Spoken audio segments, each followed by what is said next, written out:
Ola a todos e benvidos a un novo apartado do noso tema, o cal se titula Os primeiros seres humanos, onde imos a coñecer como nós, a nosa especie, o Homo sapiens, provén dun género, dunha rama que é coñecido como os homínidos, e por iso mesmo compartimos unha rama genética que poden ser simios antropomorfos, como por exemplo o chimpancé, o gorila, o orangután ou o xibón.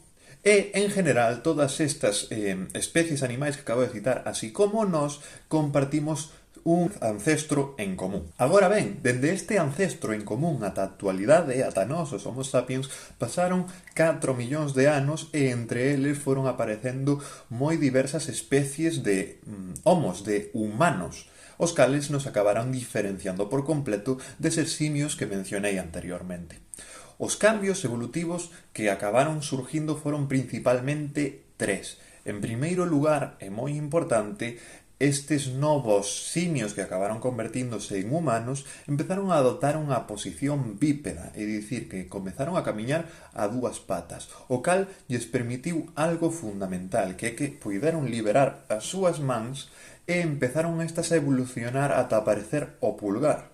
O pulgar é algo moi importante para o ser humano. Intentade agarrar algo sin pulgar. É moi difícil. Por exemplo, teño aquí unha cantimplora. Podo agarralo, pero é incómodo, é complicado.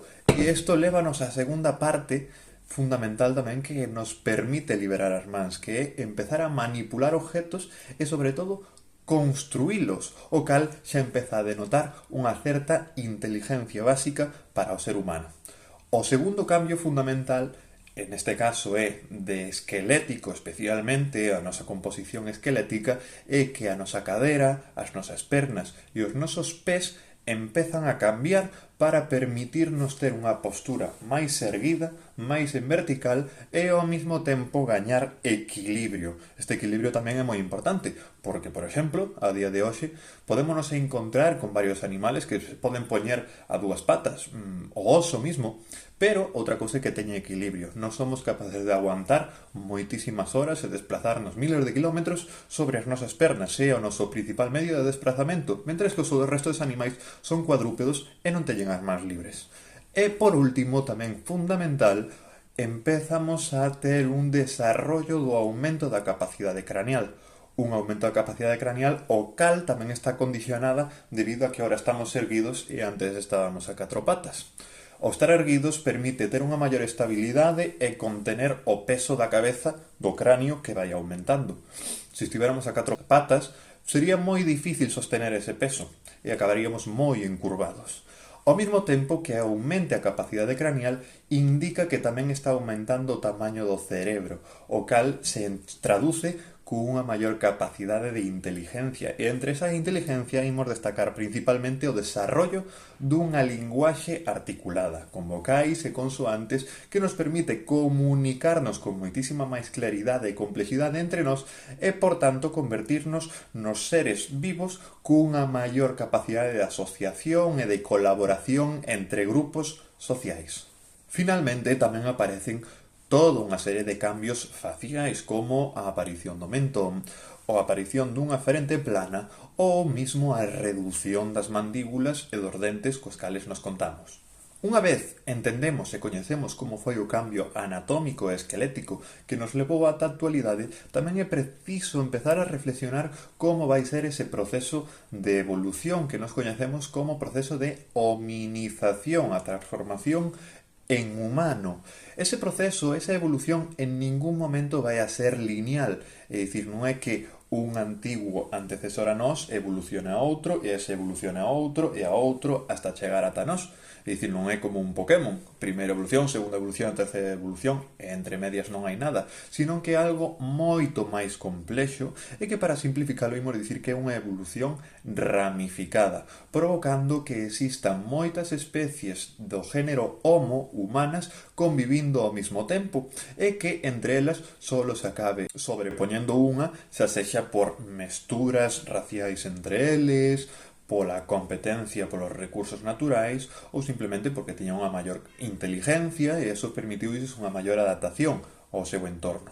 Isto provoca que ao longo deses 4 millóns de anos foran coexistindo moitos géneros de homos, como o Homo erectus, o Homo ergaster, o Australopithecus, o Homo habilis, entre outros moitos. Todos convivindo á vez e uns aguantando máis que outros, ata chegar, por así dicilo, aos jefes finales, que seríamos, en primeiro lugar, nós, o género Homo sapiens, por outro lugar, os Homo neanderthalensis e, por último, os denisovanos, que, spoiler, nos coñecémolo moi ben, solo acabou quedando o Homo sapiens.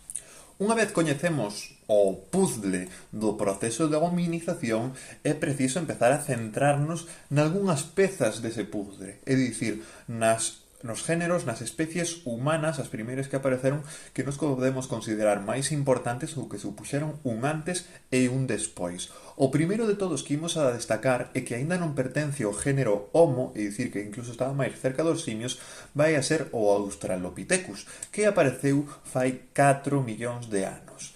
E o máis importante deste é que, a diferencia dos seus primos simios, xa vai a conseguir unha posición bípeda, camiñar a dúas patas, o cal lle permite liberar as mans e non vai ser capaz aínda de construir objetos, pero sí de manipular recursos naturais que se encontre polo seu camiño, como por exemplo unha pedra para quebrar un oso. A segunda especie fundamental, neste caso xa entraríamos directamente no género Homo, é o Homo habilis, que apareceu fai 2.500.000 anos atrás. Por que é importante o Homo habilis?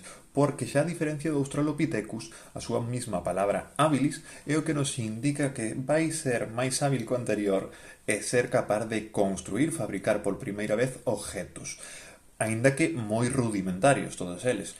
E para que servirían? Pois para cousas moi sinxelas. Mismo ir á caza, quebrar osos ou cortar a carne, e isto último é bastante importante, porque o anterior especie que comentamos, o Australopithecus, era completamente vegetariana e comezará a ser o Homo habilis quen incluía a carne na súa dieta, aínda que unha carne un tanto putrefacta, porque era carroñero, é dicir, alimentábase de cadáveres.